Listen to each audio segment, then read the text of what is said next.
నిన్న ఓపీడీకి ఒక పాపను తీసుకొని పేరెంట్స్ వచ్చారు. పాప సుమారుగా 5 to 6 years ఉంటుంది.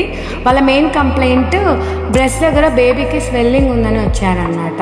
ఎగ్జామిన్ చేసి స్కాన్ చేస్తే that is nothing but normal breast.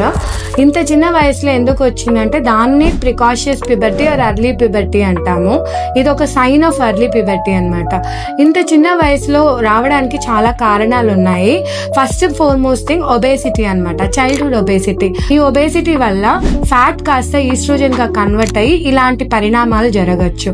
Compulsory ఒక ఇండోర్ గేమ్ కానీ అవుట్డోర్ గేమ్ కానీ 30 minutes ప్లాన్ చేస్తే బెటర్. అండ్ రెండవ కారణం అంటే రీసెర్చ్ ప్రకారం తేలింది ఏమంటే కొన్ని పదార్థాలలో ఎండోక్రైనింగ్ డిస్రప్టింగ్ కెమికల్స్ అని రిలీజ్ అవుతాయి అనమాట. First foremost thing junk food, endocrine disrupting chemicals అనేవి ఉంటాయన్నమాట.